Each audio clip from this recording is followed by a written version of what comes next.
بلوچستان میں فتنال ہندوستان کے دہشت گردوں کے بزدلانہ حملے۔ سرڈکئی میں دہشت گردوں نے بسوں سے اتار کر شناخت کے بعد 9 بے گناہ شہریوں کو بے دردی سے قتل کر دیا۔ ترجمان بلوچستان حکومت کے مطابق واقعے کی اطلاع ملتے ہی سیکیورٹی فورسز نے دہشت گردوں کا تعاقب کیا۔ دہشت گرد رات کی تاریکی میں فرار ہو گئے۔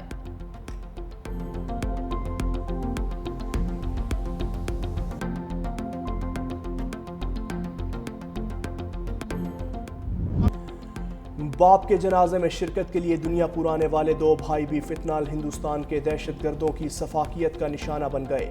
عثمان اور جابر اپنے والد کے جنازے میں شرکت کے لیے دنیا پور آئے تھے کہ دہشت گردوں نے بس سے اتار کر گولیاں مار دیں۔ دیگر شہداء میں محمد عرفان اور محمد آصف کا تعلق ڈی جی خان، صابر حسین کا گجرانوالہ، غلام سعید کا خانیوال، محمد جنید کا لاہور، محمد بلال کا اٹک اور بلاول کا تعلق گجرات سے تھا۔ کمشنر ڈی جی خان نے کے مطابق بلوچستان میں پنجاب کے سرحدی علاقے بواٹا پر میتیں وصول کر کے آبائی علاقوں کو روانہ کر دی گئیں۔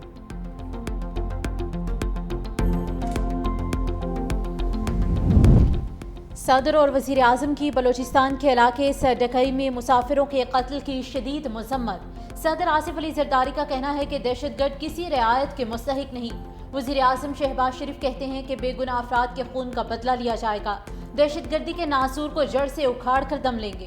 وزیر داخلہ محسن نقوی نے کہا کہ بھارتی سپانسرڈ دہشت گردوں کا ہر جگہ پیچھا کریں گے۔ وزیر اعلیٰ بلوچستان سرفراز بگٹی بھی واقعے پر برہم، کہا معصوموں کا قتل ناقابل معافی جرم ہے، جواب سخت ہوگا۔ بلوچستان کی مٹی میں بے گناہ کا خون رائگاں نہیں جائے گا۔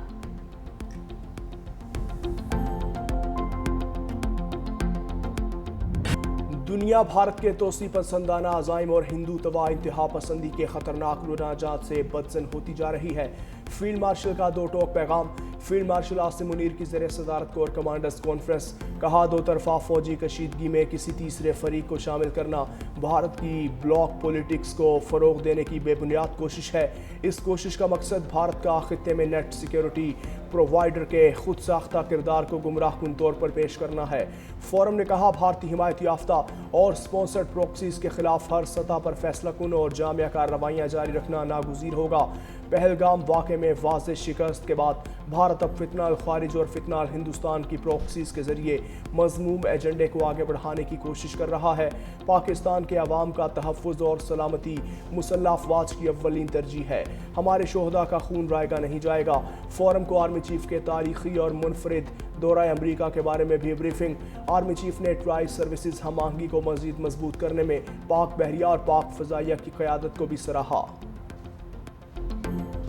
پاکستان سٹاک مارکیٹ میں کاروباری ہفتے کے آخری روز مثبت آغاز۔ 100 انڈیکس 683 پوائنٹس اضافے سے 1,34,465 پر ٹریڈ کر رہا ہے۔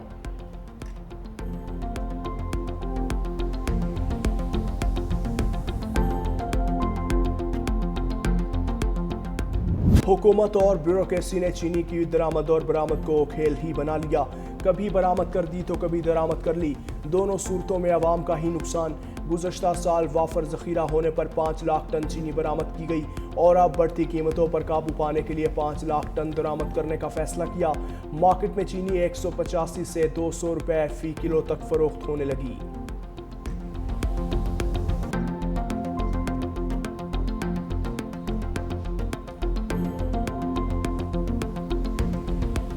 گورنمنٹ کو کہتے تھے چینی چور چینی چور، اب انہوں نے کیا کیا ہے؟ حکومت اکثر کہتی ہے کہ چینی جو سی ہے پاکستان میں بہت ہے، لیکن ایکسپورٹ کر دی جاتی ہے، پھر اس کو جناب دوبارہ منگایا جاتا ہے یہاں۔ تو ہمارے حکمران جو ہیں ان کی اپنی شوگر ملیں ہیں، اپنی مرضی سے ریٹ نکالتے ہیں، اپنی مرضی سے بلیک کرتے ہیں۔ آئے روز حکومت کوئی نہ کوئی اوچھے ہتھکنڈے استعمال کر رہی ہے عوام کو ذلیل و خوار کرنے کے لیے۔ انہوں نے خود کو نوازنا ہے، غریب عوام کا کسی نے کوئی خیال نہیں کرنا، غریب عوام تڑپتی رہے۔ ایف بی آر نے چینی پر سیلز ٹیکس اور درآمدی ود ہولڈنگ ٹیکس میں کمی کر دی۔ درآمدی چینی پر سیلز ٹیکس 18 کے بجائے اب صرف 0.25% ہوگا۔ ٹیکس میں یہ چھوٹ 30 ستمبر تک دی گئی ہے۔ چینی کی درآمد پر ود ہولڈنگ ٹیکس کی شرح 0.25% ہوگی، جبکہ چینی کی درآمد پر ویلیو ایڈڈ ٹیکس سے بھی استثنا دے دیا گیا۔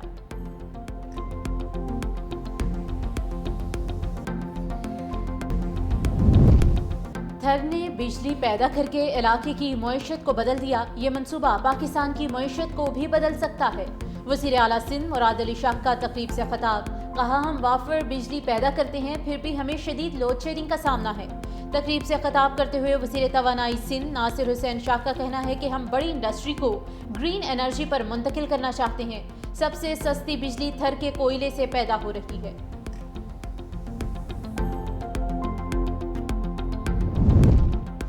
پاکستان سٹیل ملز کی بحالی کے لیے اہم پیش رفت، پاکستان اور روس نے پاکستان سٹیل ملز کی بحالی کے لیے معاہدہ کر لیا۔ ماسکو میں پاک روس معاہدہ، پاکستان سٹیل مل کو جدید بنانے کا فیصلہ۔ اعلامیے کے مطابق سٹیل ملز کی بحالی کے لیے روس کے ساتھ شراکت داری نئی صنعتی تاریخ رقم ہوگی۔ وزیر اعظم معاون خصوصی ہارون اختر کا کہنا ہے کہ 1971 میں سوویت تعاون سے قائم سٹیل ملز ایک بار پھر روس کے تعاون سے بحال ہوگی۔ نائب وزیر اعظم اسحاق ڈار کی ملیشیا کے وزیر اعظم انور ابراہیم سے ملاقات۔ اسحاق ڈار نے وزیر اعظم شہباز شریف کی جانب سے ملیشین وزیر اعظم کو نیک خواہشات کا پیغام دیا۔ ترجمان دفتر خارجہ نائب وزیر اعظم کی جانب سے پاکستان اور ملیشیا کے مابین مضبوط دو طرفہ تعلقات کا اعادہ۔ اسحاق ڈار نے آسیان فورم کی صدارت پر ملیشیا حکومت کو سراہا۔ ملیشیا کے وزیر اعظم نے وزیر اعظم شہباز شریف کی اکتوبر میں موقع دورہ ملیشیا کا خیر مقدم کیا۔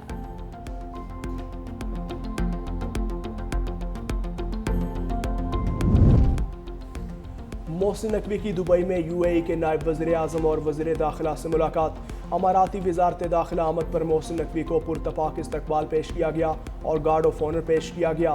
ملاقات میں پاکستانی شہریوں کو درپیش یو اے ای ویزا کے ایشو پر تبادلہ خیال، دونوں وزرائے داخلہ کا مختلف شعبوں میں تعاون کو فروغ دینے کا عزم، علاقائی صورتحال اور خطے میں پائیدار امن کے حوالے سے بھی بات چیت، ورک ویزا میں آسانی کے لیے ضروری اقدامات پر اتفاق، یو اے ای کے وزیر داخلہ کی ہر ممکن تعاون کی یقین دہانی۔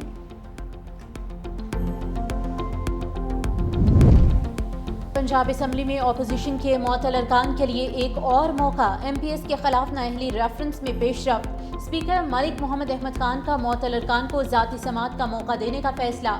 اسپیکر ملک احمد خان اور معطل ارکان پنجاب اسمبلی پہنچ گئے، کچھ دیر میں ملاقات کریں گے۔ تمام 26 ارکان کو اسپیکر نے آج ذاتی حیثیت میں طلب کیا۔ اسپیکر کے لیے 30 دنوں میں فیصلہ کرنا لازم ہے۔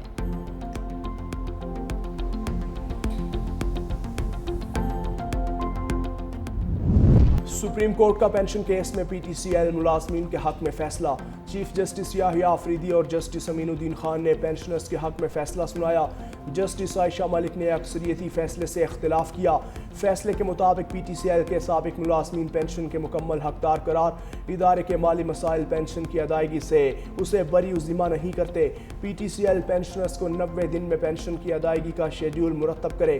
پینشن پر نظر ثانی وفاقی حکومت کے مطابق کی جائے۔ وی ایس ایس لینے والوں پر پی ٹی سی ایل ملازمین کو پینشن کا حق حاصل نہیں۔ ڈاکٹر عافیہ صدیقی کیس، اسلام آباد ہائی کورٹ کا وزیر اعظم اور وفاقی وزراء کو توہین عدالت نوٹس جاری کرنے اور عدالت طلب کرنے کا اندیا۔ ڈاکٹر عافیہ صدیقی کی رہائی، صحت اور وطن واپسی سے متعلق کیس کی سماعت۔ وفاقی حکومت کی جانب سے ایک بار پھر رپورٹ پیش نہ کرنے پر عدالت کا اظہار برہمی۔ جسٹس سردار اعجاز اسحاق خان نے ریمارکس دیے کہ اگر وفاقی حکومت کی رپورٹ میری عدالت میں پیش نہیں کی گئی تو پوری کابینہ کو بلاؤں گا، کیوں نہ وفاقی کابینہ میں شامل تمام وزراء کے خلاف توہین عدالت کی کارروائی شروع کی جائے۔ عدالت صرف وفاقی کابینہ ہی نہیں، وزیر اعظم کے خلاف بھی کارروائی کرے گی۔ عدالت نے رپورٹ پیش کرنے کے لیے ایڈیشنل اٹارنی جنرل کو آئندہ ہفتے تک مہلت دے دی۔ سماعت 21 جولائی تک ملتوی۔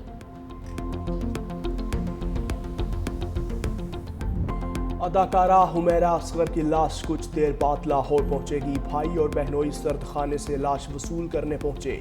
بھائی نوید اصغر نے کہا خبر پھیلائی گئی، والدین لاش وصول نہیں کر رہے، باڈی پولیس کسٹڈی میں ہو تو قانونی تقاضے مکمل کرنا پڑتے ہیں۔ 3 دن سے پولیس سے رابطے میں تھے۔ 1 ماہ قبل میری پھوپھی کا روڈ ایکسیڈنٹ میں انتقال ہوا، والدین اس وجہ سے بھی کافی پریشان تھے۔ S S P south Mehroz Ali کہتے ہیں ورثاء نے فوری کسی شک و شبے کا اظہار نہیں کیا۔ اکتوبر 2024 کے بعد سے خاتون کے رابطے منقطع تھے۔ حمیرہ خود فیملی سے رابطہ کرتی، فیملی ان سے رابطے میں نہیں رہتی تھی۔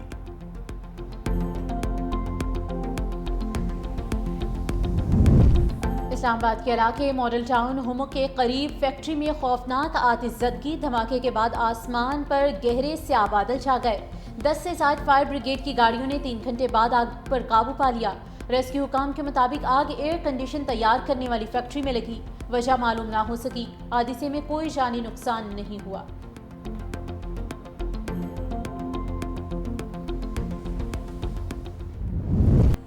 ملک بھر میں 17 جولائی تک مزید مانسون بارشوں کی پیشگوئی۔ موسلادھار بارشوں سے اسلام آباد، راولپنڈی، مری، گلیات، ایبٹ آباد، چترال، سوات، شانگلہ، کشمیر اور گلگت بلتستان، بارکھان، ڈیرہ بگٹی، کلات اور خوزدار کے ندی نالوں میں طوفانی اور لینڈ سلائیڈنگ کا خدشہ۔ لاہور، فیصل آباد، ملتان، حیدرآباد، سندھ کے ساحلی علاقوں میں بارش کا امکان۔ کشمور گڈو بیراج کے مقام پر پانی کی سطح مسلسل بلند، نچلے درجے کا سیلاب برقرار۔ گڈو بیراج پر پانی کی آمد 2,59,888 اور اخراج 2,29,446 ریکارڈ۔ این ڈی ایم اے کا 17 جولائی تک شدید بارشوں کے باعث ممکنہ سیلاب کا الرٹ جاری۔ رواں سال مانسون بارشوں میں 39 افراد جام بحق، 103 زخمی ہوئے۔ پی ڈی ایم اے نے مانسون بارشوں سے ہونے والے نقصانات کی رپورٹ جاری کر دی۔ بوسیدہ عمارتیں گرنے کے واقعات میں 24 افراد جام بحق ہوئے۔ آسمانی بجلی گرنے سے 3 اور 8 افراد ڈوب کر جام بحق ہوئے۔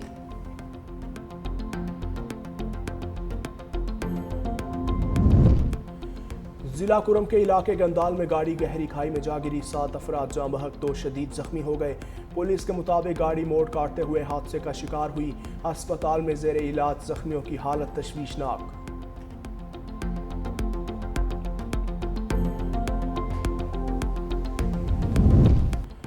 نجی ایئر لائن کی بڑی غفلت، لاہور سے کراچی جانے والے مسافر کو جدہ پہنچا دیا۔ پاکستان ایئرپورٹس اتھارٹی کا نوٹس۔ لاہور ایئرپورٹ مینیجر نے نجی ایئر لائن کو واقعے کا ذمہ دار ٹھہرا دیا۔ متاثرہ مسافر کا کہنا ہے ڈومیسٹک ایئر لائن کی جگہ 2 طیارے کھڑے تھے۔ طیارے میں سوار ہونے کے بعد ایئر ہوسٹس کو ٹکٹ بھی دکھائی تھی۔ ایئر ہوسٹس کا فرض تھا کہ بتائے میں غلط طیارے میں ہوں، میرے پاس پاسپورٹ اور ویزا بھی نہیں تھا۔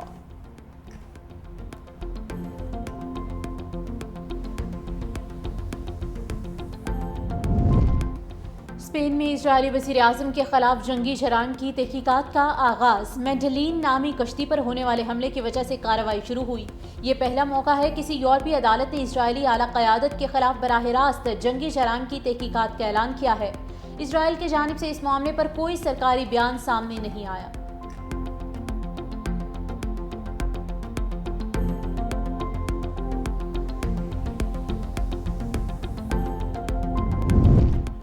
سعودی حکومت نے ملک کی تاریخ میں پہلی مرتبہ غیر ملکیوں کو جائیداد خریدنے کے قانون کی منظوری دے دی۔ نیا قانون جنوری 2026 سے لاگو ہوگا، جس کے تحت غیر ملکی شہری بھی مملکت میں جائیداد کے مالک بن سکیں گے۔ سعودی کابینہ کے منظور کیے گئے قانون کے مطابق غیر سعودی شہری دارالحکومت ریاض اور جدہ میں جائیداد خرید سکیں گے، جبکہ مکہ مکرمہ اور مدینہ منورہ میں جائیداد کی خریداری کے لیے اضافی شرائط عائد ہوں گی۔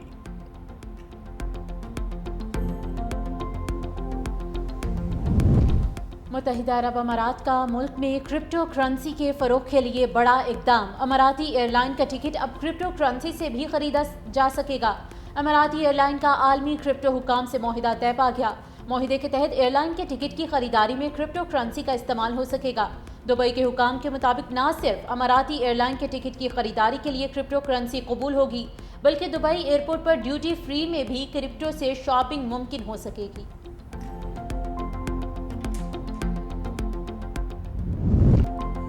آبادی میں بے تحاشا اضافہ، وسائل پر بڑھتا دباؤ۔ آج دنیا بھر میں ورلڈ پاپولیشن ڈے منایا جا رہا ہے۔ ورلڈ پاپولیشن ڈے کا مقصد ایک متوازن اور پائیدار مستقبل کی جانب توجہ مبذول کرانا ہے۔